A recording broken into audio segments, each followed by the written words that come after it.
el tema de la oración.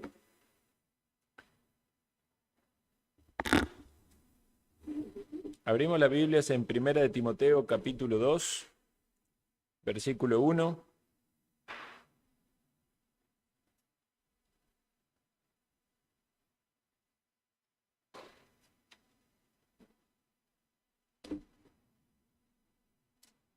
Texto conocido.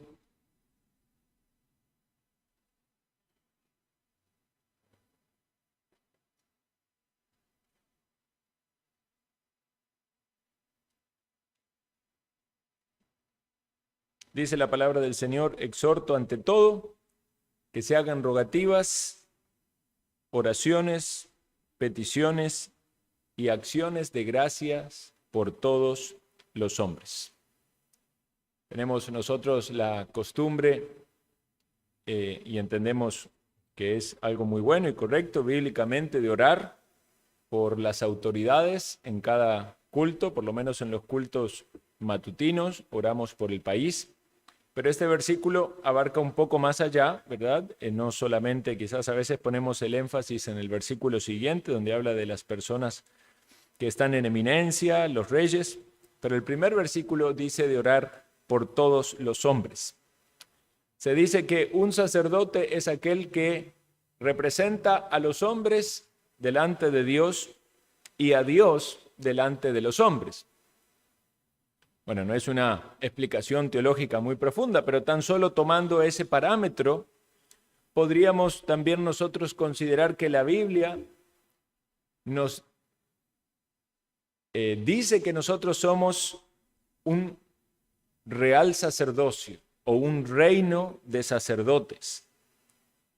Y muchos hablaron los reformadores en su tiempo acerca del sacerdocio universal del creyente. Habría mucho para decir en esto, pero tan solo si nos enfocamos en estos dos aspectos, podríamos pensar en que cuando estamos evangelizando, predicando el evangelio, estamos de algún modo trayendo el mensaje de Dios hacia los hombres.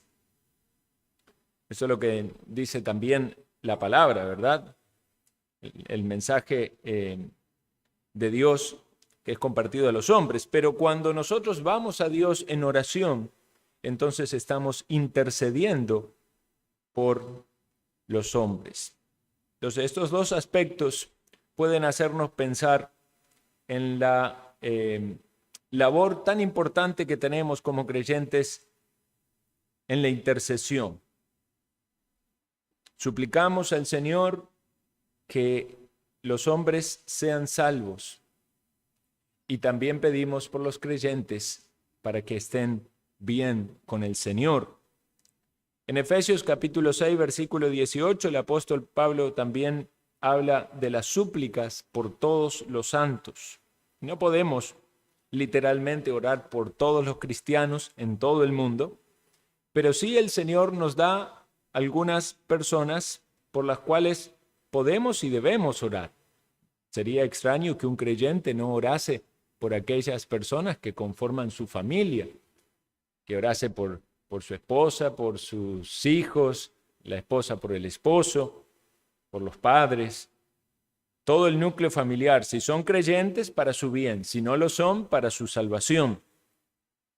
Podríamos pensar en las otras personas con las cuales hay cierta cercanía, con aquellos que uno se ve frecuentemente en el trabajo, con las personas que hay un contacto frecuente, pero también como iglesia de Cristo, cuando recibimos miembros en esta iglesia, tomamos un compromiso de orar los unos por los otros. Entonces debemos considerar también qué importante es esta responsabilidad, no solo el privilegio, sino la responsabilidad que tenemos. Pensemos en toda la lógica detrás del asunto de la oración. Dios nos salva, nos hace sus hijos, nos da estos privilegios y responsabilidades, nos llama a que prediquemos el evangelio, a que anunciemos a toda criatura, porque evidentemente Dios quiere que las personas vengan a la salvación, como lo dice también aquí el texto siguiente, pero también nos manda a orar por esas personas. y a orar por la salvación de esas personas a las cuales debemos predicarles. Es posible que no podamos predicar a todas las personas por las cuales oramos. Quizás oramos por la salvación en países donde hay persecución, oramos por alguna obra misionera en algún lugar al cual no tenemos acceso. Pero si tenemos oportunidades de hablar y compartir las buenas con alguien, también podemos entonces orar por esas personas que Dios nos da las oportunidades. Pero es interesante entonces que Dios nos quiere usar llevando el mensaje, pero también quiere que le pidamos. Es como que el Señor nos dijera, pídeme lo que quiero que me pidas. Quiero que me pidas por la salvación de las personas, pero pídemelo porque quiero escucharlo. Y pídemelo porque quiero darlo.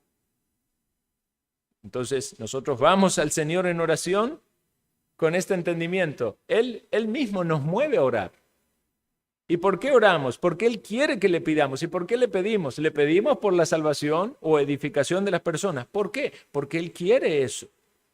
Ciertamente hay un misterio de su voluntad y su soberanía que no vamos a poder comprender totalmente si hemos orado por alguien que finalmente no se ha salvado. Pero si Dios pone en nuestro corazón orar por alguien, debemos pensar entonces que es Dios el que quiere que nosotros intercedamos y debemos ser fieles en esa labor y servicio de intercesión. Dios obra en nosotros por medio de esa intercesión y sin duda obra también en aquellos por quienes oramos. Es posible que aquí haya personas que fueron el objeto de la intercesión de otros. Alguien oró mucho tiempo por ustedes, por mí. Yo creo firmemente que mi madre oró mucho por mí. He escuchado testimonio de personas, de una abuelita que doblaba las rodillas por la salvación de su nieto o su nieta y allí llegaron a los pies del Señor. Algunos pueden decir que oró un compañero de trabajo, oró un vecino. Quizás no sepamos ciertamente quién fue aquel que Dios utilizó en la intercesión. Cuando lleguemos al cielo, es posible que nos demos cuenta y sea una sorpresa. Mira, esta persona que no te conoció oró por ti o que no imaginabas, oró mucho por ti. ¿No le gustaría a usted, hermano o hermana, poder participar así de un ministerio de intercesión que sea fructífero? No se trata si queremos o no queremos hacerlo, porque ciertamente como creyentes tenemos una responsabilidad. El punto aquí en cuestión es cómo lo haremos. ¿Lo haremos mal? ¿Lo haremos de manera mediocre? ¿Lo haremos sin interés? ¿O aprenderemos los parámetros y principios que tenemos en la palabra para que podamos hacerlo, para que haya bendición, para que haya gozo, para que haya fruto? Vamos a considerar esta lista que menciona el pastor Peter Master acerca de los frutos de la intercesión. Los frutos en la intercesión. Menciona 6. En primer lugar, nos hace más bondadosos, agranda nuestro corazón, porque nos interesamos en las personas por las cuales oramos. Nos interesamos en sus almas y eso moldea nuestro carácter. Si tomamos este ministerio en serio, no solamente orar para cumplir, ¿verdad? Pero si no estamos orando efectivamente en serio por personas, vamos a ser más bondadosos. En segundo lugar, nos recuerda o nos ayuda a recordar la importancia del evangelismo. Qué irónico sería estar orando por la salvación de una persona, pero no tener ningún tipo de compromiso con el evangelismo, incluso que haya oportunidades de evangelizar a la misma persona por las cuales oramos. Más bien, si estamos orando por la salvación de alguien, estamos deseosos de esperar esas oportunidades para predicarles el evangelio. Puede ser que alguien esté dubitativo acerca de si es el momento o no, si debe ser frontal o debe esperar la ocasión. Pero el hecho de que estemos orando fielmente por la salvación de alguien nos va a llevar a pensar en qué importante que es la evangelización. Incluso esa oración puede ser: Señor, dame las oportunidades, o envía a tu siervo o a tu sierva, a quien sea, para que le anuncie el evangelio. En tercer lugar, nos hace más parecidos a Cristo. El Señor, nuestro Señor, es nuestro sumo sacerdote y sin duda su ministerio es especial, es específico. Pero aprendemos de Él en que Él intercede por nosotros. En Juan 17, como sabemos, Él ora por los que habían de creer. Nosotros tomamos ese parámetro de intercesión dependiente como el Señor lo hace, como el Hijo ante el Padre, pero también con fe, y nosotros pedimos entonces, como el Señor lo hizo, porque queremos seguir el ejemplo de nuestro Maestro. Si el Señor clamó por aquellos que habían de creer, ¿cómo nosotros no lo haremos también, pidiendo por la salvación de las personas? En cuarto lugar, nos ayuda a no encerrarnos en nuestros problemas o nuestras necesidades. A veces estamos muy centrados en nuestras situaciones, en nuestras tribulaciones, en nuestros problemas, pero cuando pensamos en otros, vamos a actuar desinteresadamente al orar por ellos. Dios va a trabajar en nuestras motivaciones. En quinto lugar, el ministerio de intercesión brinda un ámbito de servicio que no tiene mayores limitaciones. Vean, por ejemplo, si uno tiene un ministerio de enseñanza, hay un tiempo restringido para predicar. Si usted tiene un discipulado, se va a encontrar ciertas oportunidades con su discípulo a quien le va a ministrar. Pero si usted tiene un ministerio de intercesión, usted puede llegar al trono de la gracia cuantas veces quiera y puede insistir, porque eso es precisamente lo que Dios nos enseña en su palabra.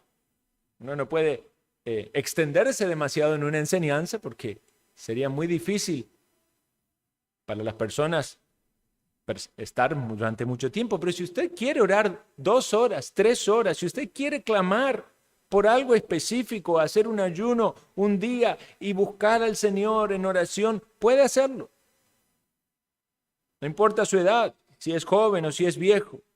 No importa si tiene salud o no la tiene. Aún aquellos que están postrados en una cama pueden orar al Señor. De hecho, pueden tener mucho más fruto en esa oración que predicaciones que sean expuestas ante miles de personas.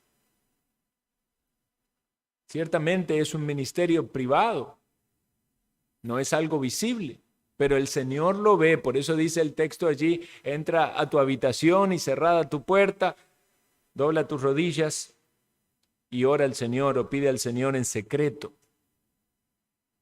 Qué bueno es entonces que esta búsqueda secreta sea con fidelidad y con perseverancia. En sexto lugar, aprendemos a depender del Señor, porque podemos comprobar el fruto de las respuestas a nuestras oraciones. A veces nos desanimamos porque no vemos respuesta a nuestras oraciones, pero si recapacitáramos, hiciéramos memoria de todas las oraciones que el Señor nos contestó, y si fuéramos conscientes también de muchas veces por qué no nos contestó ciertas oraciones, quizás no pedimos como convenía, no pedíamos de acuerdo a su voluntad, había malas motivaciones en nuestro corazón, no fuimos persistentes, entre otras razones.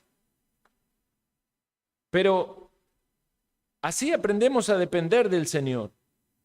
Vamos a comprobar el fruto de la respuesta de Dios. Nuestros corazones se van a afirmar en el entendimiento de que todo es para la gloria de Dios.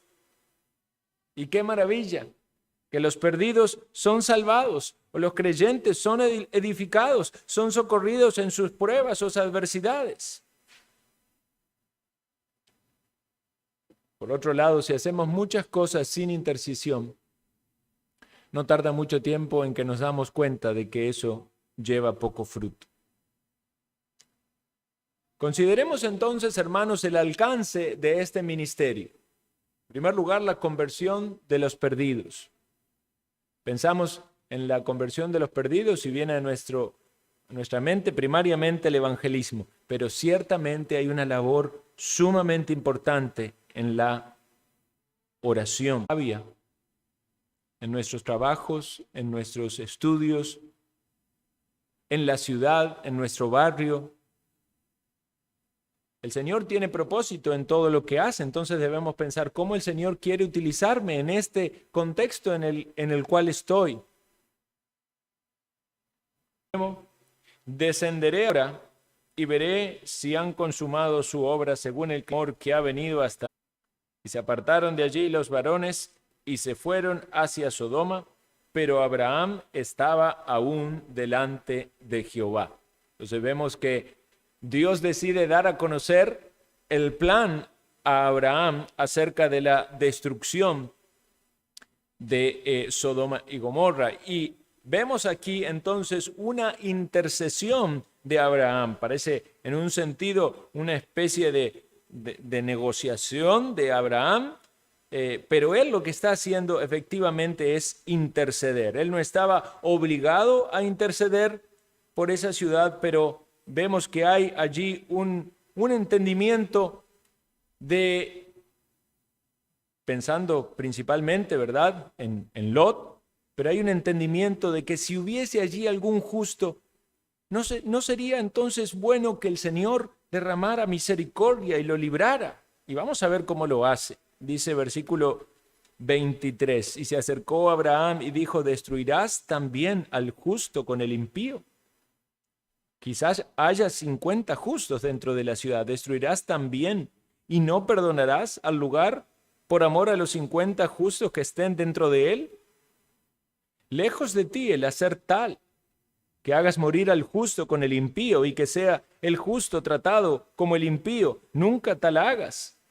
El juez de toda la tierra no ha de hacer lo que es justo. Entonces respondió Jehová, si hallare en Sodoma 50 justos dentro de la ciudad, perdonaré a todo este lugar por amor a ellos. Y Abraham replicó y dijo, he aquí ahora que he comenzado a hablar a mi Señor, aunque soy polvo y ceniza. Quizás faltarán de 50 justos 5, destruirás por aquellos 5 toda la ciudad. Y dijo, no la destruiré si hallares allí 45. Volvió a hablarle y le dijo, quizás se hallarán allí 40. Y respondió, no lo haré por amor a los 40. Y dijo, no se enoje ahora mi Señor si hablare, quizás se hallarán allí 30. Y respondió, no lo haré si hallare allí 30. Y dijo, he aquí ahora que he emprendido a hablar a mi Señor, quizás se hallaren allí 20. No la destruiré, respondió, por amor a los 20. Y volvió a decir, no se enoje ahora mi Señor si hablare solamente una vez, quizás se hallarán allí 10. No la destruiré, respondió, por amor a los 10. Y Jehová se fue, luego que acabó de hablar Abraham, y Abraham volvió a su lugar. Es interesante esta intercesión de Abraham. Él estaba confiando de que había allí justos, posiblemente pensando en Lot y su familia. Lo cierto es que a medida que va pasando su clamor, va siendo consciente de que es posible que haya menos justos de los que él piensa. Pero ¿cómo intercede Abraham? En primer lugar, apela a la justicia de Dios. Él sabe que es un Dios justo y apela a esa justicia. ¿Ve? Que uno podría decir, bueno, Dios es justo, Dios sabe todas las cosas. Si quiere destruir Sodoma, que la destruya. Y no orar, no interceder. Pero él toma esta responsabilidad de interceder delante de Dios.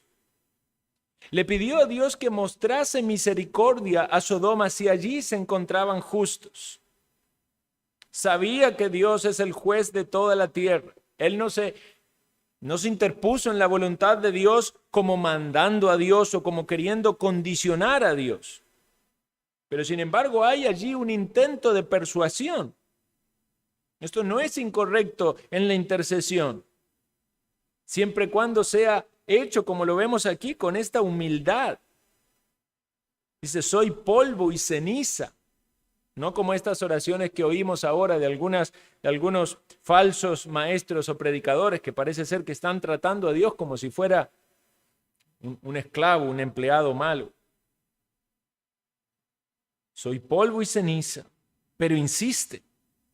No se frena de pedir, no para provocar a Dios. No es una insistencia, una repetición vana, ¿verdad? Como algunos hacen, que repiten y repiten la misma palabra que hasta cualquier oyente lo cansa, ¿verdad? Como si fuera que Dios es sordo y que no está oyendo. No, sin embargo hay allí una insistencia en pedir con un razonamiento de fondo. En este caso era llevar a pensar de que podía haber algún justo.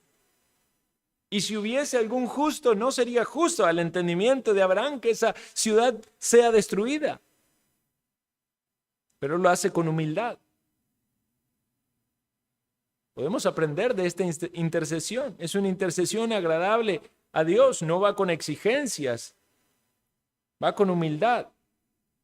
Es persistente, es perseverante y busca la gloria del Señor. Así como Abraham, nosotros también somos llamados a considerar todos estos aspectos en la intercesión.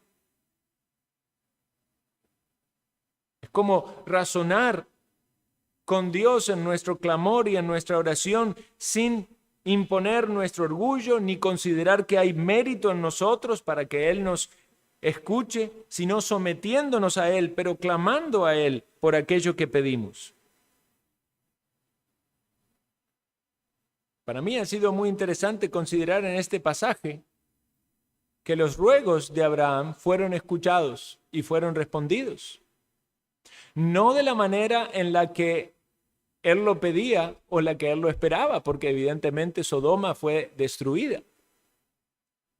Sin embargo, sabemos que de manera milagrosa Dios sacó a Lot de allí y a su familia, y ellos fueron preservados. De alguna manera, Dios entonces concedió la respuesta a Abraham, incluso con una solución que era mucho mejor que la que él pensaba, porque pudiese ser entonces que no se aplicaba el castigo que era necesario sobre Sodoma, pero de algún modo Dios cumplió estas dos cosas, sacó de allí al justo Lot y trajo el castigo sobre Sodoma. Hay un pasaje de la Escritura que nos hace reflexionar en esto. Dice, y aquel que es poderoso para hacer todas las cosas mucho más abundantemente de lo que pedimos o entendemos, según el poder que actúa en nosotros. Dios puede responder de manera mucho más amplia. Podemos interceder con perseverancia, clamar, razonar con Dios, buscar persuadirlo.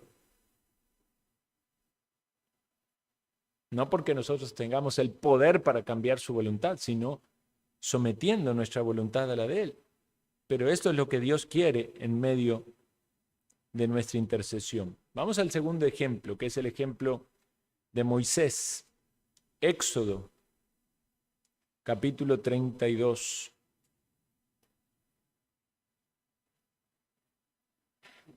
Moisés fue un gran intercesor, rogando muchas veces por el pueblo, por el bien del pueblo, aun cuando el pueblo actuaba mal o era hostil con él.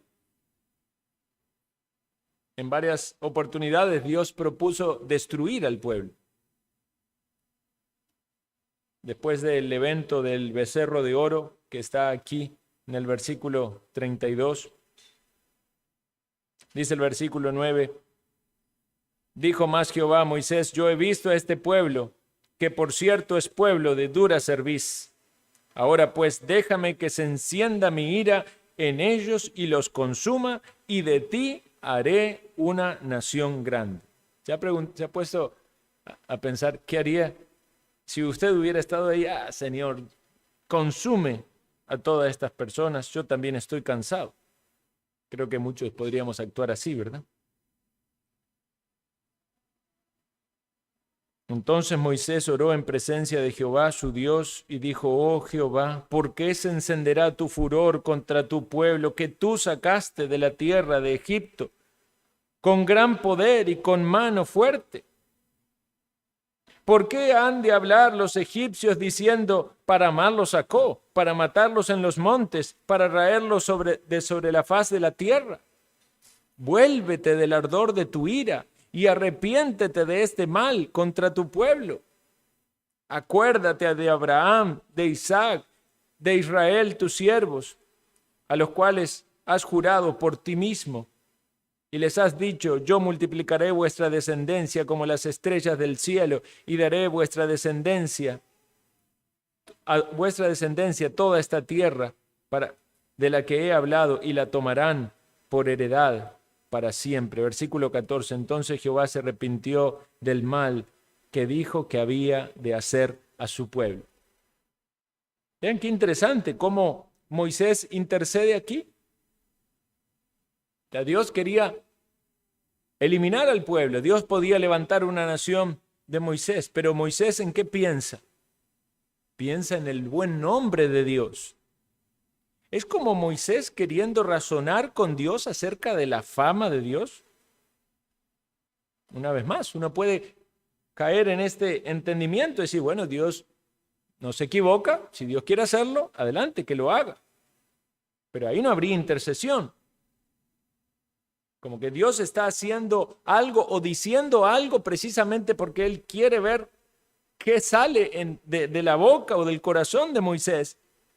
Y efectivamente lo que sale es una intercesión pensando en la fama de Dios, en el nombre de Dios. ¿Cómo sería Dios considerado en el mundo si destruía al pueblo después de haberlo sacado? Una invocación a las misericordias de Dios, a que Dios frene su ira, que se acuerde de los patriarcas, que se acuerde de las promesas. Y Dios respondió su oración. Podemos recordar entonces y considerar aquí, hermanos, que en nuestro clamor por la salvación de las personas, el objetivo principal es la gloria de Dios, la honra de Dios. El mismo Moisés luego pide ser borrado del libro de Dios como si eso sirviera para la liberación del pueblo.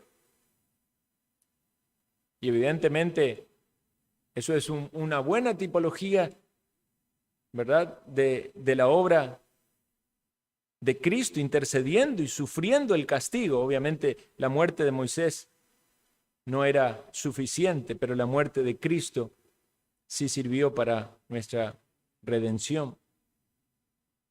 Podemos entonces considerar esta intervención de Moisés en este clamor o en esta intercesión delante del Señor, porque nos hace pensar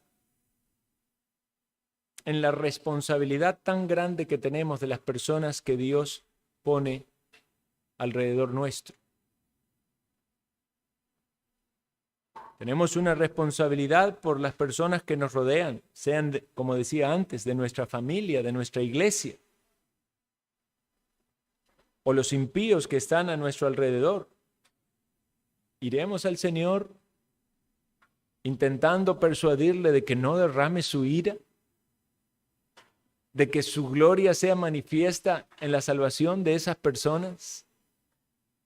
¿De que se frene de derramar un castigo que es justo para que sea manifestada así su gloria y su misericordia?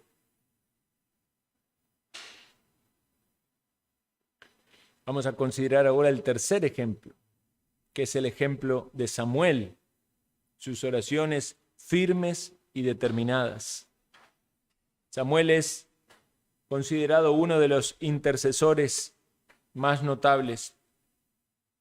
Recuerdan que su madre oró por su nacimiento. Él vino como el resultado de la respuesta de Dios a la oración.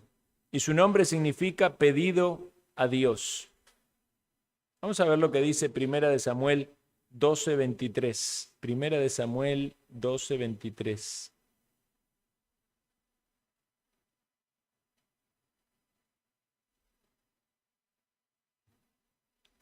Dice así Samuel en su discurso al pueblo: así que lejos sea de mí que peque yo contra Jehová, cesando de rogar por vosotros. Antes os instruiré en el camino bueno y recto. Como profeta tenía una gran responsabilidad de transmitir la palabra de Dios e instruir, pero también pone en evidencia que él tenía el hábito de interceder por el pueblo. Lejos sea de mí que peque yo contra Jehová, cesando de rogar por vosotros. Hermanos, cuando tomamos un compromiso de orar por nuestros hermanos, si no lo hacemos, no estamos cumpliendo con nuestro compromiso. Debemos verlo a eso como un pecado. Podemos decir que es un pecado de omisión, pero es un pecado. Tenemos una responsabilidad. Debemos clamar por los que nos rodean. Ciertamente los pastores tienen una responsabilidad de velar por las almas, pero no es que solamente el pastor va a orar por los hermanos y va a velar por los hermanos.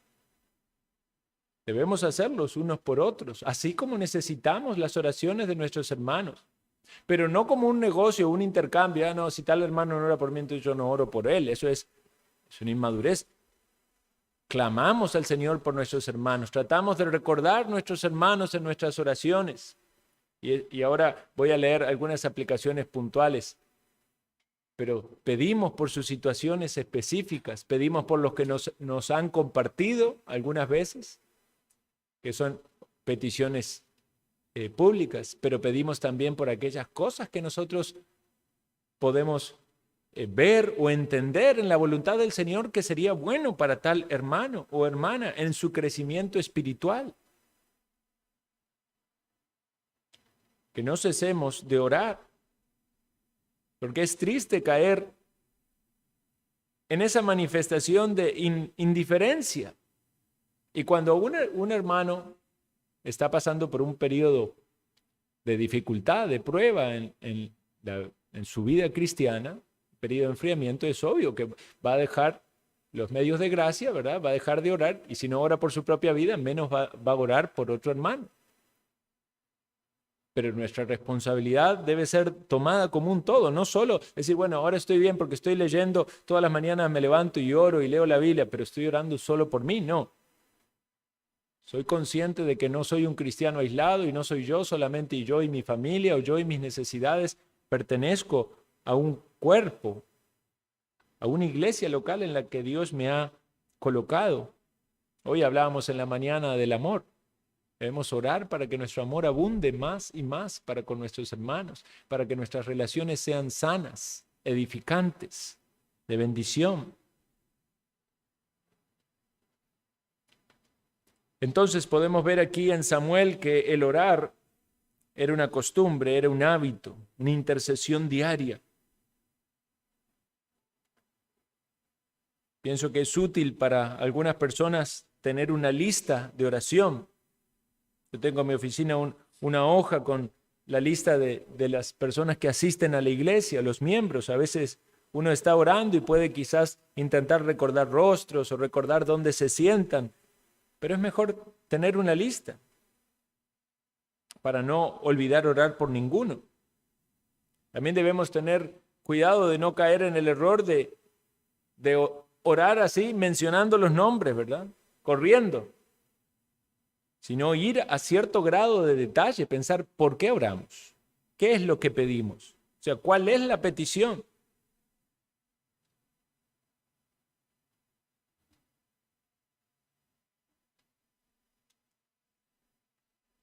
Se ve que el pueblo sabía que Samuel oraba. Por eso dice en el versículo 19, entonces dijo todo el pueblo a Samuel, ruega por tus siervos a Jehová tu Dios, para que no muramos, porque a todos nuestros pecados hemos añadido este mal de pedir rey para nosotros. El pueblo sabía que Samuel tenía este ministerio. Y la Biblia nos habla de que tanto Moisés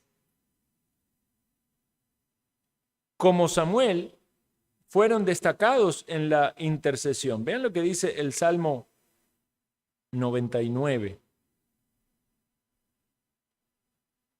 Salmo 99, versículo 6.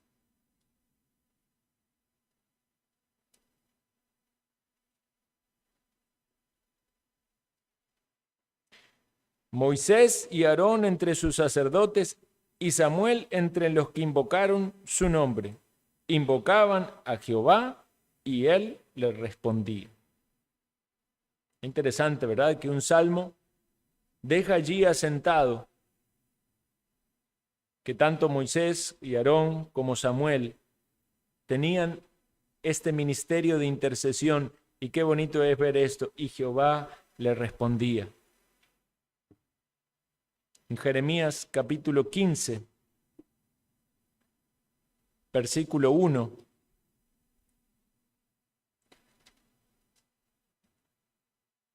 vemos que Dios está resuelto sobre el castigo sobre Judá.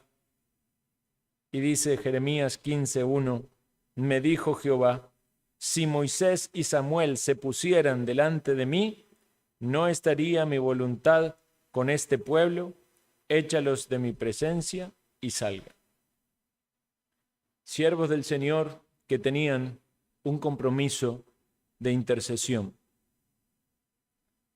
¿No sería maravilloso, hermanos, que podamos crecer en esta área, intercediendo por personas que no son salvas, intercediendo por los creyentes, intercediendo por nuestra familia?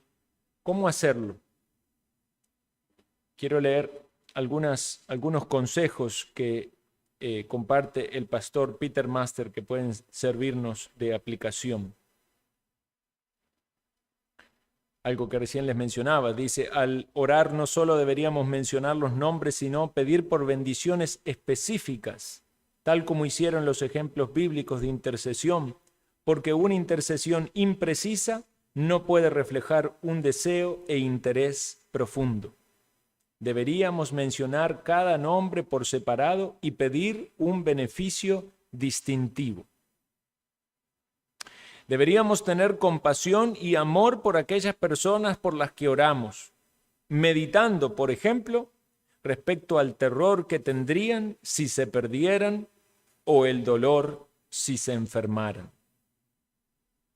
Si nosotros estamos orando por alguien y nuestros sentimientos no son correctos con esa persona, debemos pedirle al Señor que los cambie, ¿verdad? Deberíamos esforzarnos por representarles como si verdaderamente deseáramos persuadir al Señor. El fervor se agota muy rápidamente en la oración privada si permitimos que así pase. Quisiera añadir aquí que algunas veces hablamos sobre el tema de cómo oramos o la postura al orar. Ciertamente el orar de rodillas para aquellos que les es posible puede ayudar a tener esa actitud correcta de dependencia delante del Señor. Pero si alguien no puede hacerlo o eso le genera más bien alguna dificultad, no importa cómo sea, póngase de pie, camine, salga a algún lugar. Lo que tenemos que luchar es para no caer en la pereza o en el sueño o en la desconcentración o en que uno empieza a orar y los pensamientos se disparan. También deberíamos tener cuidado de respetar a los creyentes cuando oramos por ellos, de forma que nuestra intercesión no se vuelva un acto de condescendiente o de superioridad, elevándonos nosotros de alguna forma como si estuviésemos pidiendo por inferiores necesitados. El corazón caído es muy útil y la oración nunca debería contaminarse con un espíritu de superioridad. Y en esto, hermanos, también tenemos que cuidar nuestras oraciones públicas, porque a veces podemos orar públicamente y puede manifestarse incluso algo del corazón. Cuando uno está orando y te pide por tal hermano para que le ayudes a vencer su orgullo, su vanagloria, y eso más bien puede traer un rechazo. La persona puede sentir que no está realmente orando para su bendición, sino más bien queriendo exponer algún pecado. Deberíamos orar mucho por la escuela dominical o por quien quiera que tenga la responsabilidad especial en la enseñanza de los niños. Ven, hermanos, algo que debemos hacer en nuestras oraciones al inicio de la escuela dominical, orar por las clasecitas que le están dando allí a los niños. Queremos la salvación de ellos, debemos involucrarnos conscientemente y también cuando venimos con los niños, ¿verdad? Procurar orar con ellos para que ellos sepan que se van a exponer a la palabra. Pero qué bonito que toda la iglesia esté involucrada en la oración y en la salvación de los niños, no solamente los padres. También deberíamos conceder tiempo a la intercesión por obreros cristianos, tanto pastores como maestros comunes y corrientes. Nos gozamos en el Señor cuando vemos la respuesta. Estuvimos orando insistentemente por el pastor Alexander en su sustento y ahora sabemos que hay una respuesta de sustento para él. Y esos son las bendiciones que el Señor trae en respuesta a esas oraciones y así debemos hacerlo por otros hermanos o personas que tienen la responsabilidad de enseñar la palabra. Aquellos hermanos que tienen sus obligaciones, sus ocupaciones y dedican tiempo para exponer la palabra, como así también en mi caso. Es un gran ánimo y una gran bendición cuando las personas tienen esta oración como una oración persistente en su vida.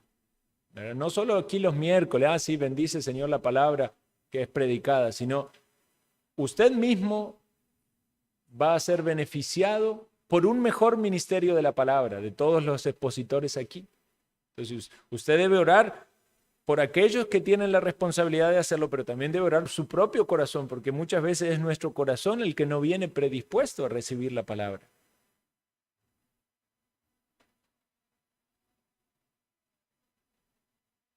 Deberíamos estar al tanto de las pruebas de los siervos de Dios y de las oportunidades especiales que tengan y llevarlo todo ante el Señor como asuntos específicos y nunca deberíamos olvidar dar gracias por las bendiciones concedidas. Habla luego acerca de la importancia del arrepentimiento antes de orar, ¿verdad? En nuestra intercesión. Pero también que no nos centremos tanto en nosotros mismos, sino avanzar, ¿verdad?, en la intercesión.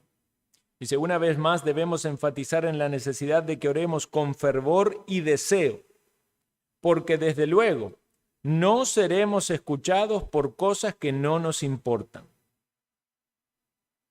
Esto es confrontador, hermano. Si estamos orando de manera desinteresada, ¿verdad? Como usted puede estar haciendo cualquier trabajo, el desayuno, cualquier cosa, y no estamos poniendo nuestro corazón, entonces esa oración no tiene fruto. Necesitamos una sensación de audiencia ante Dios, un ambiente de temor reverencial y una actitud de humildad. Aquí es donde tenemos que poner nuestro esfuerzo para que no sean vanas palabrerías. Creemos que si todos los miembros de una iglesia se dedicaran a la oración intercesora consistente y personal, el resultado sería el de una bendición y una escala extraordinaria, a una escala extraordinaria. Es bien sabido que el avivamiento americano de 1858 comenzó con una dedicación generalizada a la intercesión por personas en general y por individuos en específico.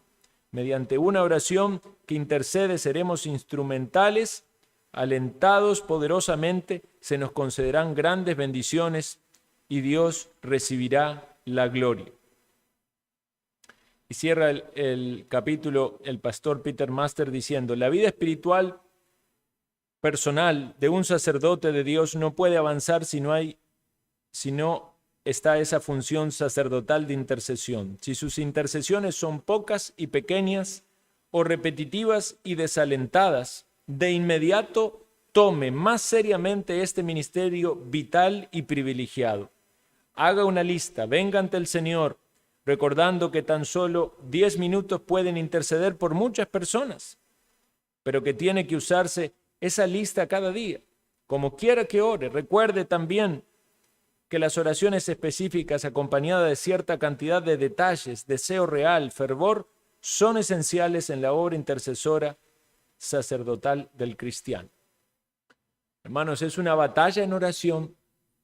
No es fácil esto, es algo espiritual. Muchas veces no es por falta de tiempo. Muchas veces es la lucha espiritual. Por eso es más fácil hacer cualquier otra cosa. Es más fácil leerse un libro, ¿verdad?, de teología, escucharse un sermón completo mientras está haciendo una cosa, pero orar, interceder, ir ante Dios y clamar y decir, Señor, salva a esta persona. ¿Cuánto venimos pidiendo por Asdrúbal? Vamos a seguir orando por las personas que nos rodean, por la familia de Aaron y de Maroli. O sea, debemos hacer esto parte de nuestra vida y luego gozarnos cuando veamos la obra del Señor. No nos vamos a oponer a su santa voluntad, pero que sea esto realmente el Señor moviéndonos